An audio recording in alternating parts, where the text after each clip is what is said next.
जिंदगी में अपना मकसद, ये एक ऐसा सवाल है जो हम सब कभी ना कभी खुद से जरूर पूछते हैं। तो आज चलें एक छोटे से बादल नैनो की कहानी सुनते हैं और देखते हैं कि वो इस सवाल का जवाब कैसे ढूंढता है। कहानी बहुत सादा सी लगती है, लेकिन इसका सबक वो बहुत गहरा है। कभी ऐसा लगा है कि बस चल रहे हैं लेकिन मंजिल का कोई पता नहीं, जैसे एक बेमकसद सफर पर हो।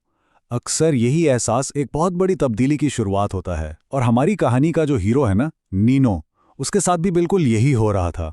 तो चलें तसव्वुर करें एक खुले नीले आसमान का, जहां हर तरफ बादल ही बादल हैं, खुशबाश इधर से उधर तैरते हुए।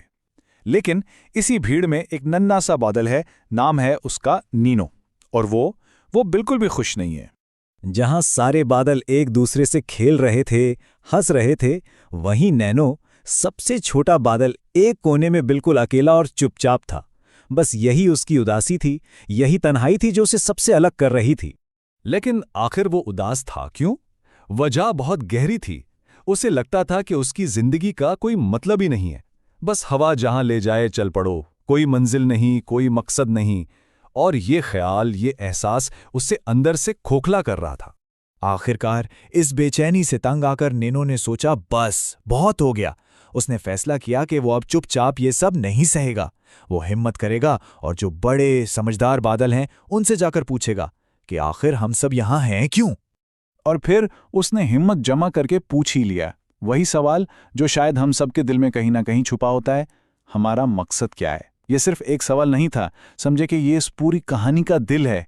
बड़े बादलों ने उसकी बात सुनी, मुस्कुराए और एक ऐसी बात कही जिसने सब कुछ बदल दिया।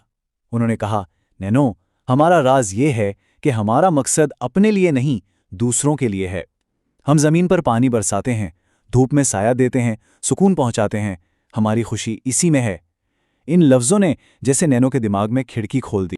नैनो अभी इन बातों को समझने की कोशिश ही कर रहा था कि अचानक उसकी नज़र नीचे जमीन पर पड़ी।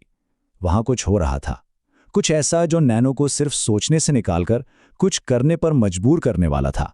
नीचे वो जो हरा भरा गांव था, अब सूरज उसे झलसा रहा था, कहत पड़ गया था। हर तरफ खुशकी ही खुशकी, और जिंदगी की जो चहल पहल थी वो जैसे कहीं खो सी गई थी। वो जमीन जो कभी नर्म और जरखेज थी, अब प्यास से इसमें गहरी दरारें पड़ गई थीं। ऐसा लग रहा था जैसे जमीन का सीना प्यास की शिद्दत से फट गया हो। नाजुक फूलों ने अपनी गर्दनें ढाल दीं और पौधे सूखकर कांटा हो गए। हर तरफ मायूसी थी। ऐसा लग रहा था जैसे उम्मीद अब खत्म होने वाली है। अब बस किसी मौजज़े का इंतजार था। और ये सब कुछ ऊपर आसमान से नैनो देख रहा था, और इसी लम्हे उसने फैसला किया, वो सिर्फ तमाशा नहीं देखेगा। यही वो पल था जब उस नन्हे से बादल ने एक बहुत बड़ा, बहुत हिम्मत वाला कदम उठाने का सोचा। नैनो ने अपनी सारी ताकत, सारी हिम्मत इकट्ठी की और अपनी नन्ही नन्ही बूंदें उस प्यासी जमीन पर गिरा दी। और फिर जो हुआ वो एक मौजज़ा था। इसके एक छोटे से अमल ने जैसे जादू कर दिया। पौधे फिर से हरे हो गए, दरख्त खुशी से झूम उठे और गांव वालों के चेहरों पर मुस्कुराहटें लौट आईं।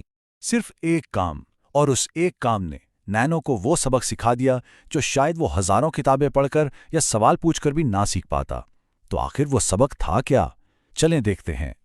पहली बार नैनो को ये एहसास हुआ कि उसका छोटा होना उसकी कमजोरी नहीं है, बल्कि यही उसकी ताकत है।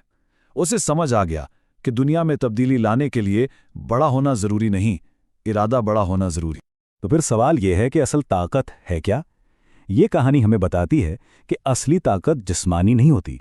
ये तो नेकी में छुपी है, दूसरों की मदद करने में है, और इस बात को पहचानने में है कि हमारे होने का मकसद क्या है। दूसरे बादलों ने जब ये देखा तो उन्होंने भी नैनो की बहुत तारीफ की।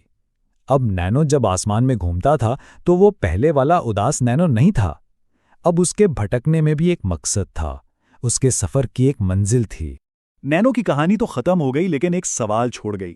ये सिर्फ एक बादल की कहानी नहीं, ये हम में से हर एक के अंदर की कहानी है। ये हमें सोचने पर मजबूर करती है कि वो कौन सी खास बात है जो हमें हम बनाती है।